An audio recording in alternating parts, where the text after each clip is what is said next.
Okay, di antara perkara yang penting bagi seseorang mubtadi ketika memasuki mana-mana ilmu ada dua perkara yang agak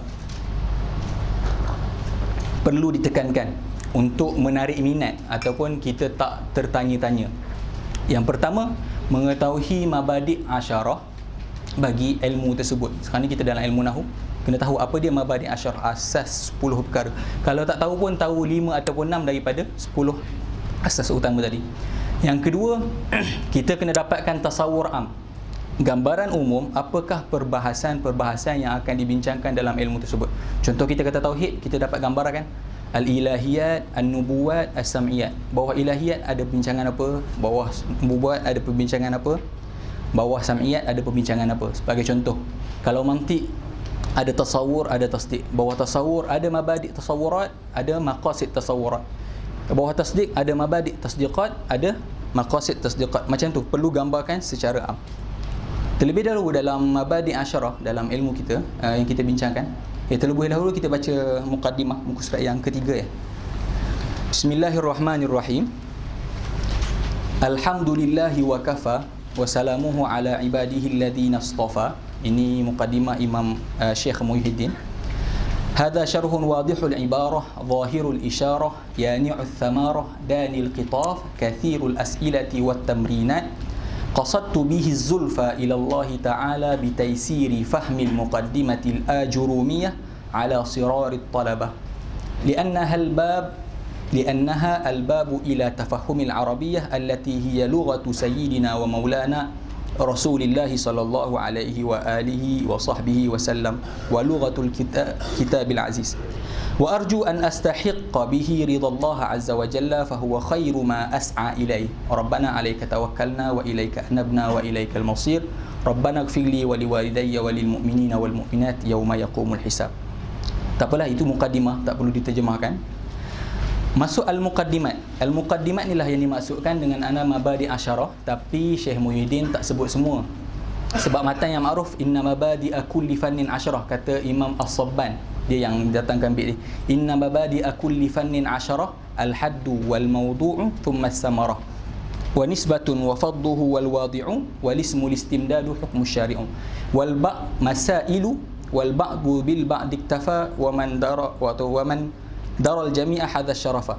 Disebutkan 10 perkara yang perlu kita tahu dalam setiap ilmu. Yang pertama, ta'rif.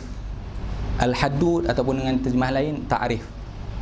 Apakah ta'rif bagi ilmu tersebut? Yang kedua, al-mawdu'. Apakah topik perbincangan? Benda kita kata mawdu' ilmu tersebut, benda apa yang nak dibincangkan? Yang ketiga, as-samarah. Yang pertama, at-ta'rif ataupun al-haddu. Yang kedua kita sebut al-mawdu'. Yang ketiga as-samarah. Apa dia faedah kita mengaji ilmu tersebut? Yang keempat, nisbah. Apakah nisbah ilmu tu dengan ilmu-ilmu yang lain? Kita ngaji satu ilmu, mesti kita tahu apa hubung kait dengan ilmu yang lain, supaya bukan hanya itu matlamat, mesti ada hubung kait dengan ilmu. Itu panggil nisbah. Yang kelima, an-nisbah. Yang keenam, fadluhu. Apakah keistimewaan, apakah kemuliaan ilmu tersebut? Yang kelima, al-fadl. Yang keenam, al-wadi'. Siapakah yang meletak, siapakah yang mengasaskan ilmu tersebut? Sebab ilmu yang kita bincang semua, usul fiqh ke, hadis ke, nahwu, saraf, semuanya tak ada ketika zaman Nabi. Semuanya datang kemudian. Sebab para sahabat ilmu dia ada secara tersendiri, tak perlu kepada satu-satu karangan, semuanya datang selepas tu pada tabi'in ataupun tabi'at tabi'in. Jadi perlu tahu siapakah yang mengasaskan ilmu tersebut. Yang keenam, al-wadi'. Yang ketujuh, al-ism. Apakah nama? Kadang-kadang satu ilmu tu ada 2-3 nama kan. Itu yang ketujuh, al-ism. Yang ke-8, al-istimdad ataupun al-istimdad. Daripada mana ilmu tu dipetik menjadi sandaran, Quran ke, hadis ke, ataupun sebagainya. Yang ke-8, al-istimdad. Daripada mana sumber ilmu tersebut. Yang ke-9, hukmu syari'. Apakah hukmu syari'? Adakah wajib mengaji ilmu tersebut ataupun hanya sunat ataupun fardu kifayah dan sebagainya.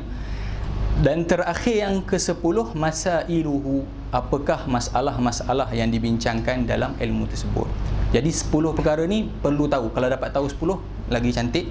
Kalau tak sebut, dia kata wa man daral jami'a hadha syarafa wal ba'du bil ba'd iktafa. Kalau tahu separuh pun memadai. Okey, jadi di sini dalam al-muqaddimat muka surat yang keempat, kalau anda punya ni lah cetakan, dia hanya sebut sebahagian. Okey, yang pertama disebut di sini ta'rifun nahwi, mawdu'uhu, samaratuhu, nisbatuhu, wadi'uhu, hukmu syari'i fihi. Jadi disebut berapa? 1 2 3 4 5 6. Di situ ada 6. Dia tak sebut apa? Dia tak sebut fadluhu. Lagi? Nisbah sebut. Istimdad. Lagi masail. Satu lagi? Al-ism. Sebab apa? Al-ism ma'ruf lah, nama dia nahu. Masail pun sebab lepas ni kita akan bincangkan masalah, jadi dia tak boleh datang. Okay.